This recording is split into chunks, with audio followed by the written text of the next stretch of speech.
ఇక్కడ చూడురి కాక ఏదో పిత అంటారేనని ఏ పితనో తెలియదు కానీ ఏదో పిత అంటారు కానీ కాళేశ్వరం రిపోర్ట్ను కొట్టేయండి. హైకోర్టులో వేరువేరుగా కేసీఆర్ హరీష్ రావు పిటిషన్లు.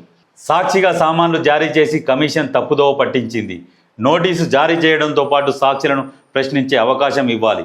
అలా చేయకుండా మాకు వ్యతిరేకంగా నివేదిక సమర్పించింది. బీఆర్ఎస్ను కించపరచాలన్న దురుద్దేశంతో రాజకీయ ప్రేరేపితంగా కమిషన్ ఆఫ్ ఎంక్వైరీస్ చట్టం కోర్టు తీర్పులకు విరుద్ధంగా ఏర్పాటైందని వ్యాఖ్య.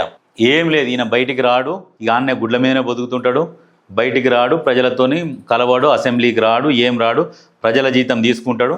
గతంలో మీరు ఏం చెయ్యందే మీ మీద ఇన్ని ఆరోపణలు వచ్చినాయి. ప్రాజెక్టు వ్యయం ఎంత? 36,000 కోట్లతోని స్టార్ట్ అయింది. అంచనా వ్యయాన్ని పెంచుకుంటూ 1,50,000 కోట్లకు తీసుకుపోయారు. ప్రాజెక్టు అసలు మ్యాప్ ఎక్కడ ఉన్నది, మేడిగడ్డ బ్యారేజ్ ఎక్కడ కట్టాలి, దాని ప్లాన్ డిజైన్ మార్చింది ఎవరు? ఇంజనీర్ల మాట వినకుండా మీకంటే నేను ఎక్కువ చదివిన బొట్టు రక్తం ఖర్చు చేసి కాళేశ్వరం కట్టినామని చెప్పేసి డైరెక్ట్ మీ వీడియోలు కూడా ఉన్నాయి. ప్లాన్ డిజైన్ మారుస్తీవి, అంచనా వ్యయం మారుస్తీవి, నీకు నచ్చినోళ్లకు కాంట్రాక్టులు ఇస్తీవి, రకరకాల నాసిరకం కాంట్రాక్టు. ఆ రకంగా కాళేశ్వరం ప్రాజెక్టు కడితే ఇవాళ కూలి ఏమంటాడంటే ఒక పిల్లర్ కుంగింది 7 పిల్లర్లే కుంగినాయి అంటారు. ఒకసారి వీళ్ళే, ఇంకొకసారి ఏమంటారు జస్ట్ నెర్రెలు పట్టింది దానికే కూలిపోయిందని ప్రచారం చేస్తారా అని చెప్పేసి మాట్లాడతారు. ఇదంతా ఏంటంటే ఇంత తెలంగాణ ప్రజాధనం దోసుకొని కూడా మళ్ళీ వీళ్ళిద్దరు వేరువేరుగా పిటిషన్లు వేసిరు. ఒకేసారి విచారణకు వస్తాయి కదా, ఎంబడే కొట్టేస్తారు అయిపోతుంది అని చెప్పేసి వేరువేరుగా పిటిషన్లు వేసి కొట్లాడుతున్నారు.